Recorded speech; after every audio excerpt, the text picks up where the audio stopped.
It's no accident that you found your way here. Something inside you has nudged you to seek answers, to make sense of the challenges you faced. And by the end of this video, everything will become strikingly clearer.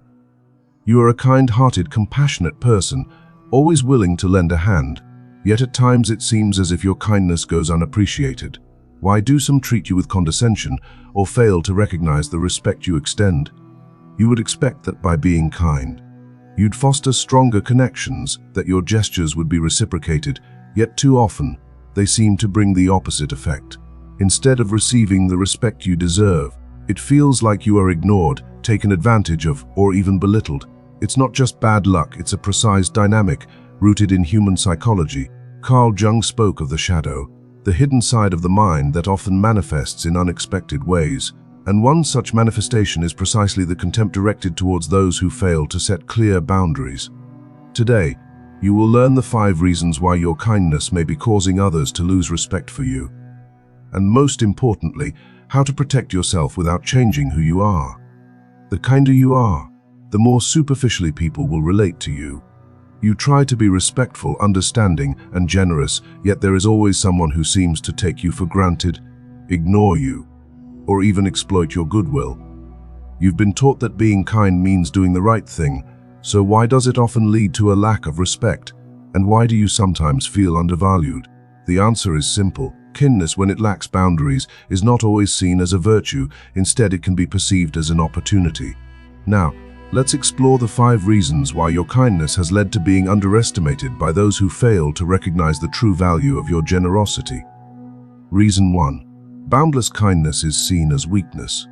Human nature is wired to test boundaries, and if you are always available, always saying yes, and constantly putting others' needs before your own, without ever setting limits, some will begin to perceive you as manipulable. In psychology, this phenomenon is known as the benevolence exploitation effect. When you don't set clear boundaries, anyone can enter your emotional sphere and take what they want without facing any consequences. In many social and professional contexts, people tend to respect those who show a clear sense of their own limitations.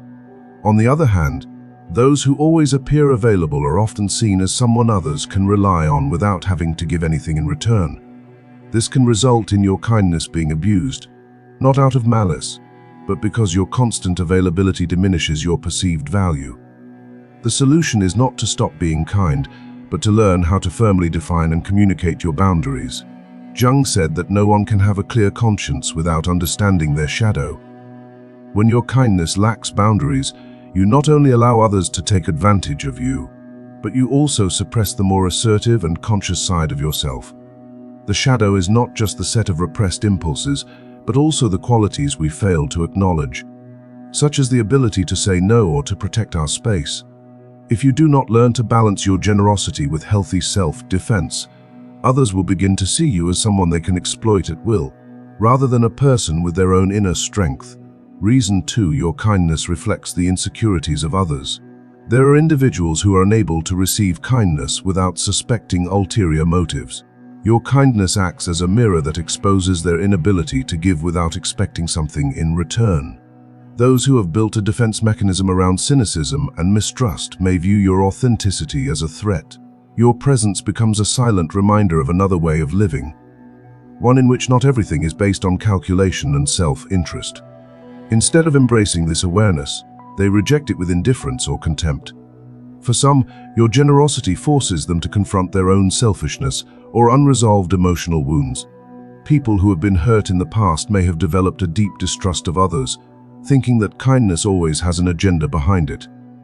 As a result, they react by disparaging your generosity, not because it's undeserved, but because it threatens their worldview. Jung's concept of the shadow helps explain this. When your kindness confronts someone who has repressed their ability to trust, the result is an unconscious rejection. Their negativity towards you is a projection of their own unresolved fears and insecurities. Reason 3. Going against social norms creates resistance. We live in a society where toughness is often rewarded and competition is perceived as the only path to success. In such a world, someone who is kind, generous, and respectful may be viewed as an anomaly. Being good means not participating in the power struggles and ego games that dominate our social structures. It doesn't mean being naive. Rather, It means choosing not to conform to the toxic dynamics that many accept as the norm. People are accustomed to a mindset of quid pro quo, the exchange of favors, and when they encounter someone who offers kindness without expecting anything in return, their value system is challenged. Some may interpret this as naivety, while others may feel threatened by the fact that there is an alternative way of interacting, one that is not based on manipulation and power. This can lead to rejection, sarcasm, or exclusion because your very presence challenges the way they have always lived. But the truth is, those who reject kindness often do so because they are not ready to accept it. In many cases, it's not you who needs to change but them. Jung argued that what we resist persists, and this is especially true in social dynamics. When you choose to be authentic in a world that often rewards ego masks, you inevitably disturb the equilibrium for those who operate based on patterns of competition and power. Your kindness, rather than being embraced, may be met with hostility because it forces others to face their own shadow, the parts of themselves they've hidden behind cynicism and competition. Now, before we move on to the last two reasons, I hope you're finding this video insightful. If you are, please share it with anyone who could benefit from this message. Let's continue. Reason 4: generosity is perceived as an invitation to sacrifice. Those who give without asking often find themselves in a role they never intended. The role of the person who is always available, always willing to listen, always ready to help. And when you become that person, others may start to assume that you have no needs of your own. As a result, your needs fade into the background, and people begin to take your presence for granted, as if your time and energy are inexhaustible resources. This creates a vicious cycle. The more available you are, the more people stop considering your own needs. The result is a dynamic where you become the constant support for those around you, but without anyone truly considering what you need in return.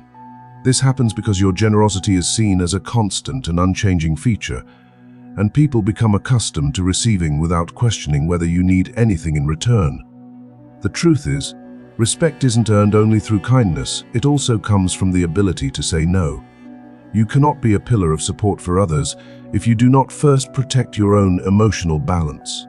Learning to say, "I need time for myself," or "I can't this time," does not mean you are being less generous or kind, it simply means you are respecting your own limits. Jung said that if people want to see the good in you, they will see it. If they want to see the bad, they will also see it, and this is often more about them than about you. When you constantly offer yourself to someone without expressing your own needs, you are not only offering help, you are teaching them how to treat you. By sacrificing yourself without ever stating your own needs, you allow others to believe that you have none. The shadow of generosity, the risk of becoming invisible, of existing only in terms of what you can give. Reason 5: your unlimited availability nullifies the value of your goodness. When something is always available, it loses its value. The same applies to people. If those around you know that you are always there, ready to help without asking for anything in return, they may stop appreciating your presence. It's not about becoming selfish, but about understanding that generosity carries an emotional cost, and it should be given consciously. Carl Jung argued that balance between light and shadow is essential for living harmoniously. If you give without measure, without respecting your boundaries, the risk is that your goodness will turn into a source of suffering. People tend to value what isn't always available. If you are always ready to help, your support becomes a habit rather than a valued gesture. In the long run, this can lead to exhaustion, resentment, and a sense of being unappreciated. The solution is simple. Generosity should be offered with awareness. Offering help doesn't mean being constantly available. It means choosing when and to whom you give your support. The true value of kindness lies in knowing how to manage it, not in offering it unconditionally without receiving anything in return. Jung's concept of balance between light and shadow underscores this point. When generosity is given without awareness of one's own limits, it can turn into a source of personal suffering. What about you? Have you ever felt taken for granted because of your kindness? Have you found a way to set boundaries without losing who you are? Share your experience with us in the comments.